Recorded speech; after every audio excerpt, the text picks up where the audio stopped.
Alright, so we've created the arch and whatever 3D program that you're using, and we brought it in Photoshop, so it's time to kind of clean this area up a little bit. So one of the first things I'm going to do is just take out this, this outstanding stone that obviously does not belong.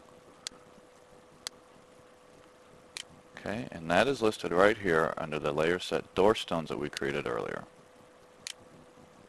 And just like with the other stone collections, the side stone left and the side stone right, I don't want to Control E or merge this layer set just yet. I may want to eventually, but for right now, I'll actually just go ahead and create create a layer mask for this layer set.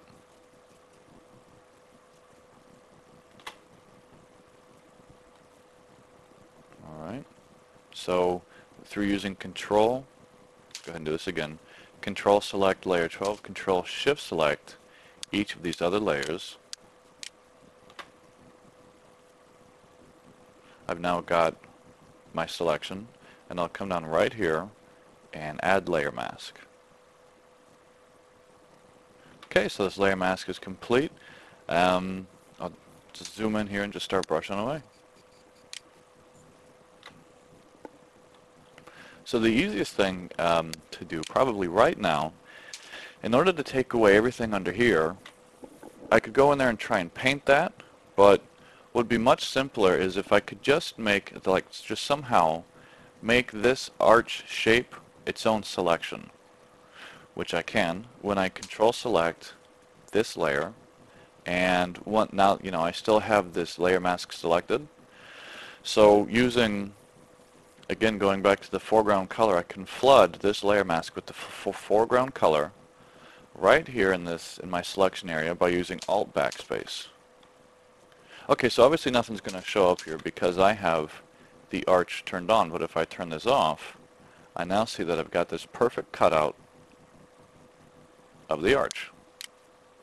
So I do that just for house cleaning. What I'm going to do now is, again with the same brush that I've been using so far, I'm just going to start knocking these areas out. And again, just to reiterate, the brush settings that I use for this type of painting, I have the hardness turned all the way up, so there's as little edge aliasing as possible, or edge blurriness. So there is very little edge blurriness, and the the spacing is turned very low, so there's no dots anywhere, and it is perfectly, the opacity is 100% on the brush, as you can see up here, and I don't have any pressure sensitivity set to it. So it's a very simple matte painting brush, very easy to work with. Alright, so I've got that done, and what I'll do now is, actually I'm just going to go in here, and I'm going to shrink my arch just a little bit. Now before, what we've done is I've used Control T, and it's kind of hard to see right now, but you might be able to see it right in there. I've used Control T to resize things. So zoom this up and down, left and right or whatever. But if you don't want to go through the hotkey of Control T, or if you don't want to go through the Edit, Transform, your Free Transform Control T menu, you can also use the Move tool. And one of the options they have up here is Show Bounding Box. So let's select that real quick. And let me turn off all these other layers below. So we'll go ahead and turn all this off and all this off. There we go. You can start to see that better now. So I'm actually going to turn that off, and again with Control T, the biggest difference, at least in the visuals, is that with Control T you've got that solid line, and when you use the Move tool with Show Bounding Box, it becomes a dotted line. Now you have all the same functionality, at least in the cursor. You can rotate, you can scale up and down. You can also hold down Control to do, perspective distortion. And when I add signs to the actual facade to the front, I'll be getting more into this. And as I'm starting to do this, what's showing up right here are all the same. These are the free transform tool options right up here. So it all comes back, but they've just, Adobe has just decided to, remove one more step from getting to that. So now it's just as simple as turning on an option instead of having to go through a hotkey or through the menu. What all I really want to do right now is just take this, I'll just squeeze this down a little bit. Perfecto. Hit enter, turn that off, and that is exactly the same as using the free transform tool. I'm going to open up my Doorstone layer here real quick, and take these two, just kind of scoot these over. Now the reason I'm trying to scoot them over is to get rid of this black line. You may be asking yourself, why is the black line still there if obviously the line for these shows that it's beyond that black line? The reason is when I created this mask, I had not shifted those over yet. So I'll just select that black line area and flooding with the background color, so you can see which is white over here. Yeah, I'll just go ahead and, let me bring Photoshop back up. Control backspace. Try that again. There we go, Control backspace. Again, Control D to deselect. Okay, so I'll hide that. Turn all this back on. Turn the rubble and the wood back on. We still got that blast damage down there, which we will most certainly take care of. Alright, so I've shrunk this down. It's time to start integrating it into the rest of the environment. So one of the very first things that we did was, we added a shadow. Alright, so we've got a few drop shadows going on. Drop shadow. So I'm going to move the options down just like before, and I'll just speak you through what I'm doing. So we can see that edge right there.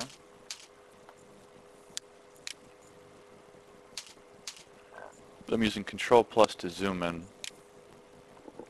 It's got that nice edge right there, and already it starts popping this arch out a little bit.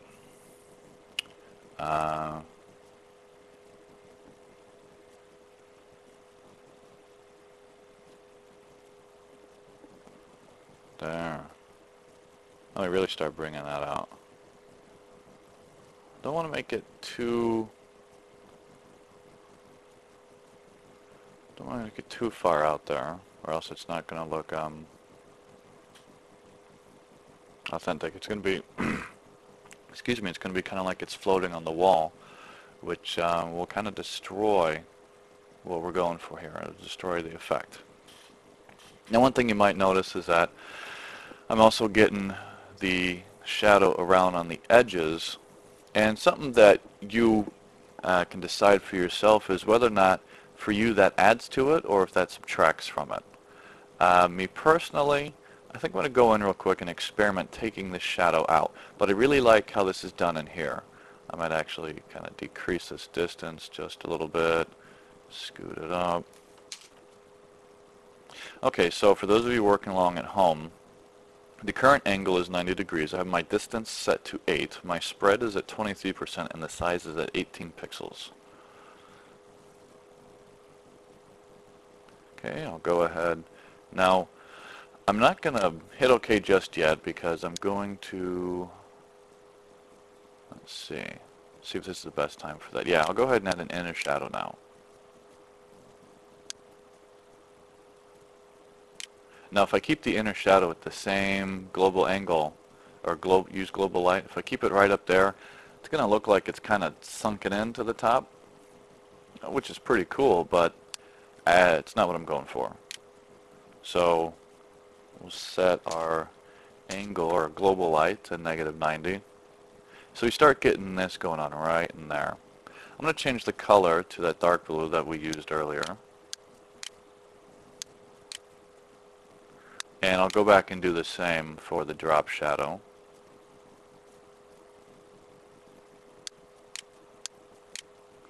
By the way, the blue color I'm using is, like, it might be too blue right there.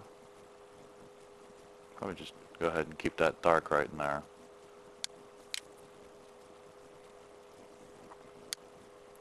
For the inner shadow, the blue that I used, I have it at, you can see it right here, 0770 in the RGB. Now I want, again, because this is stone, I want a really hard edge, so I'll turn the choke up, and maybe increase that distance a little bit, and the size. Definitely want to increase the size. Ooh. Turn that choke up a lot. Turn that size down a little bit.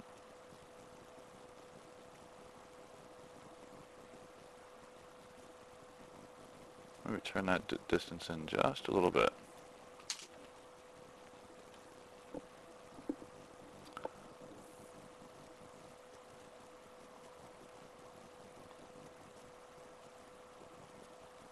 Alright.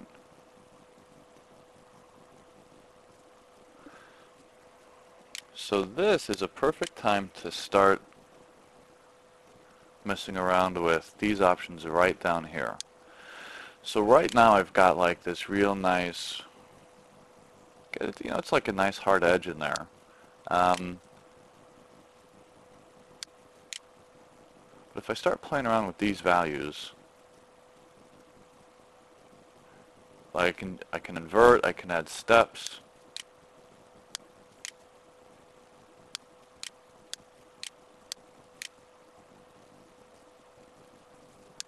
Can do all kinds of crazy things. Add lines right there.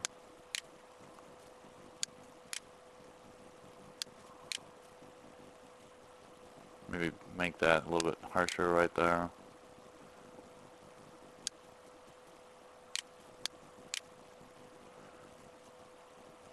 And after playing around with this, I'll keep it a straight line right now. If you don't want to, if you want to create your own, you can actually pop this open and edit your own curve.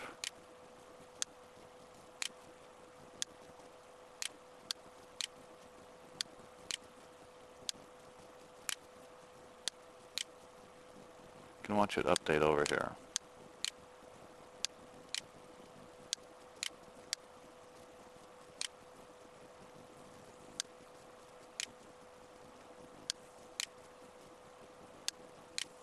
Alright.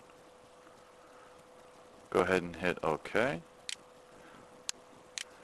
Now as I do this, what I've got going on, let me get my move tool for you. What I've got going on the sides, I don't really want.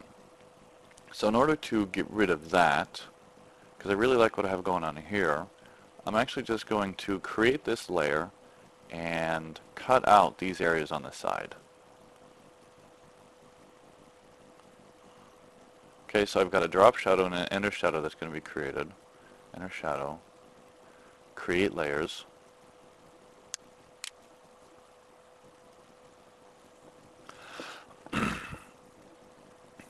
So when it creates these layers, it names them for you. So you've got layer 14's drop shadow and layer 14's inner shadow up here. The drop shadow is fine. I'm not gonna mess with that. At least not yet. The inner shadow, go ahead and start. Take this and make it its own layer mask. So just go ahead and start removing everything off the sides.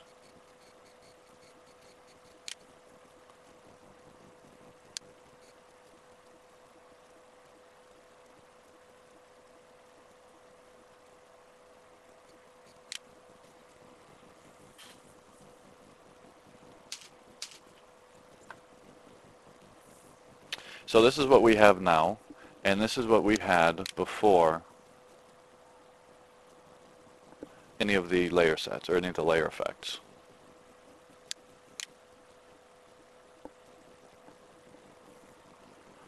Alright, this might be a little bit too strong, so maybe if I turn down the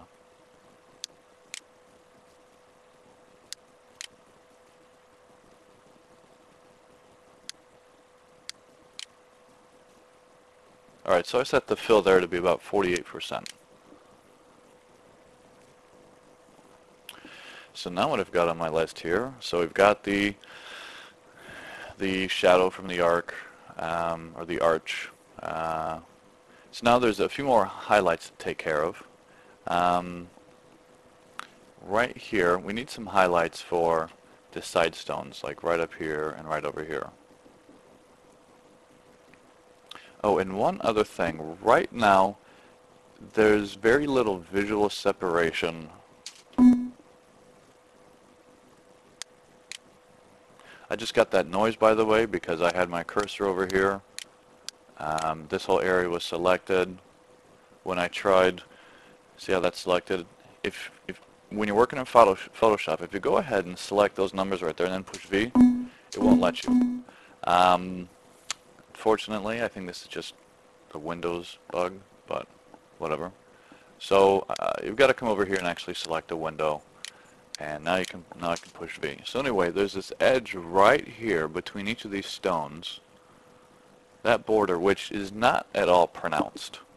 Like it doesn't stick out in any way. Over here between the actual arch and the stone, behind it we've got that little bit of shadow. That nice little hint, that little smidge right there. So I'm going to recreate that also for these side stone layers. And because I already have my side stone shadow set up with the fill at 0, but the opacity set at 100%, just going to add, another little layer effect. So if I double click on effects, it brings the layer style window up and takes you to the currently active layer style.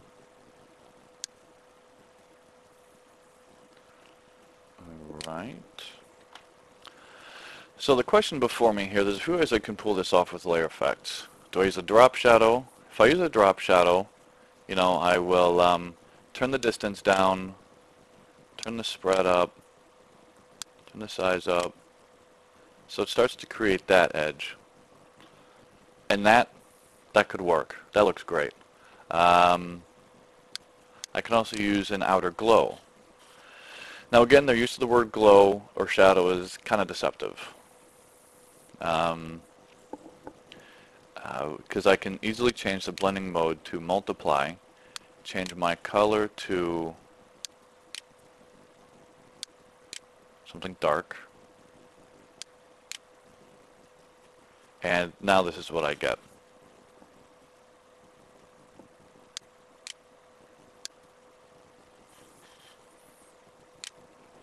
So it's one or the other, whichever you prefer to use. I'm just kind of checking this out real quick.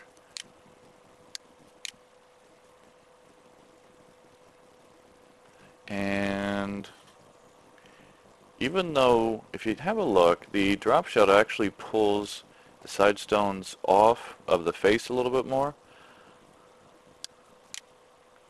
I think I'm actually going to run with maybe a little bit of both, actually. I'll just turn the drop shadow way down in the opacity. Oh, maybe not way down.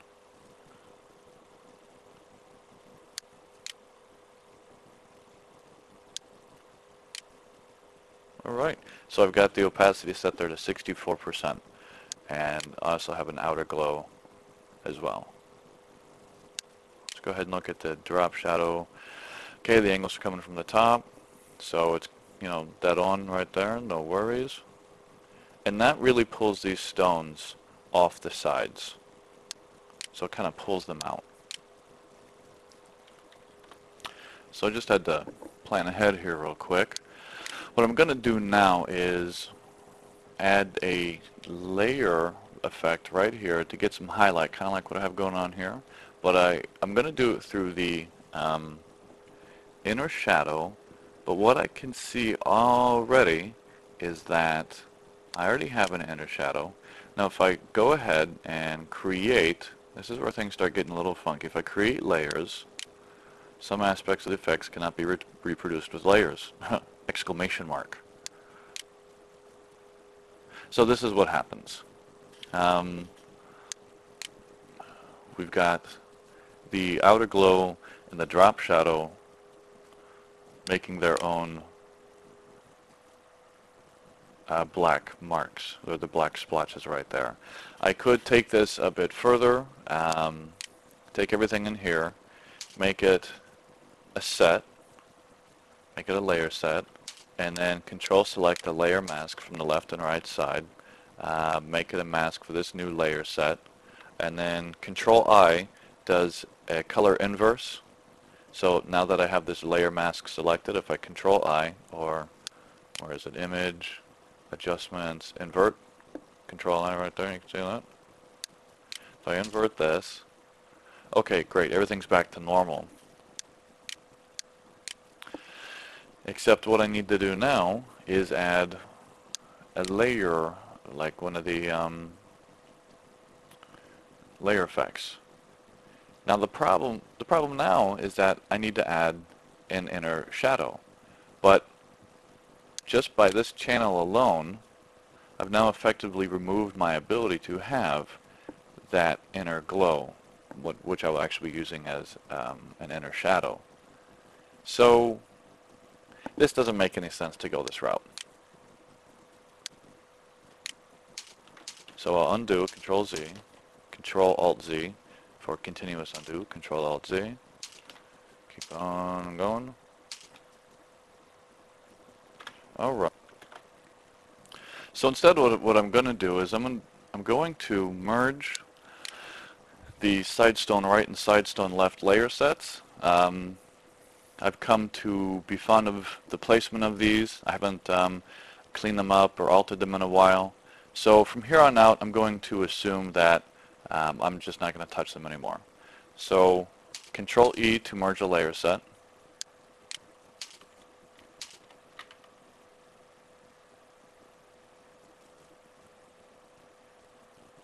And then since these are linked, Control E one more time. And now I'll rename this to simply Sidestones. I will turn the layer above off, so this is exactly as we had before, but I will copy the layer style from the above layer and paste it to the original stones layer. Get rid of this and turn my fill up all the way. And now I can create these layers, and selecting this I can add, and now I can add the inner shadow.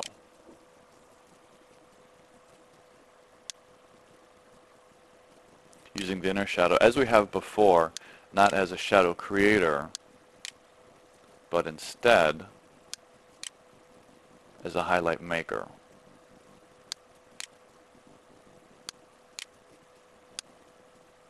So you can see it especially up in these areas. And a little bit, you can see it. Oh no, oh. Okay, we'll change that back to 90.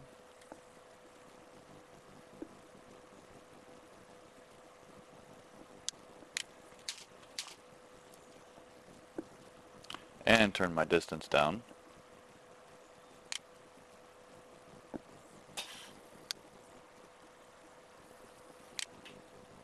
Alright, so let's turn it off, have a look, turn it back on, and that's not so bad. So it's a little bit soft. I'll turn this choke up, turn the distance down just a little bit.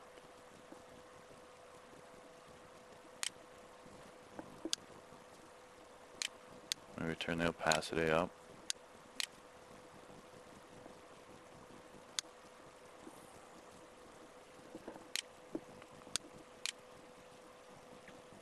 I'm making very, very minor tweaks, and I hope it shows up in the video. But right about this point, if there are certain, like if there's certain aspects you don't want that are showing up in the sides, but you really like how it's showing up in the top, like if you don't want that to show up on the sides, one thing to do is just turn the size down, so it will only show up at the top, at any top part of your texture. If you want just a little bit maybe, turn the size up just a little bit, and hit OK. One final tweak. Open this back up. I'll turn the opacity down 75%. Okay, so now we'll do the same for the arch. So select the arch. I'll rename this to arch. And actually this, since I've already created it, I can just right mouse, create layer. Ooh, that was the wrong button. Not create layer. Copy layer style. Come down here to arch. Paste layer style. So we can start from that. So we get this nice highlight coming on up here. So now that I've got this highlight right up here on the arch, one thing I notice is that just by the nature of this inner shadow, it's also dropping highlight right there on the underside.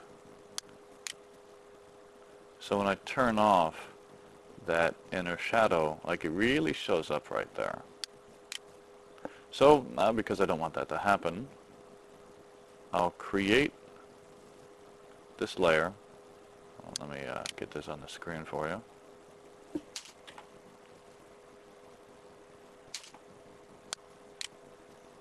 Create layer.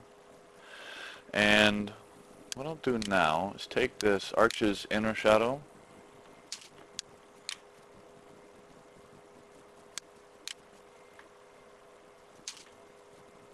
and just brush out the inside.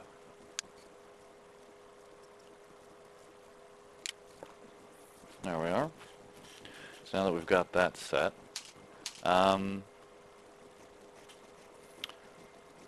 finally the last thing I want to do in this chapter is to add like an outer glow on this door.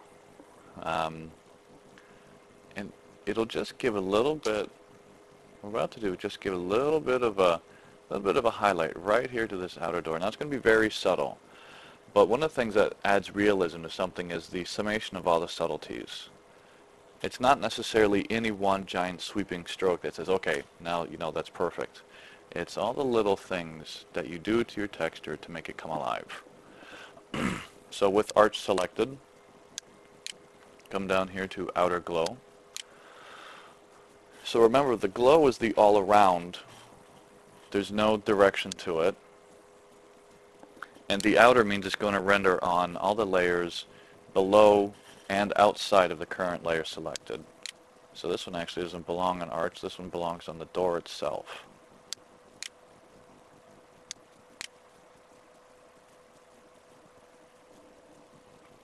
Okay, so I'll set an outer glow. And already you can start to see that made a thin line right there. I'm going to increase the size, turn the noise up,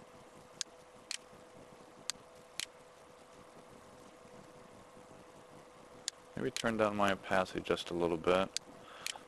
I think so. It's a little bit large for this size. Probably about right there. So let me go ahead and select OK. So this is with, and that's without, and that's with.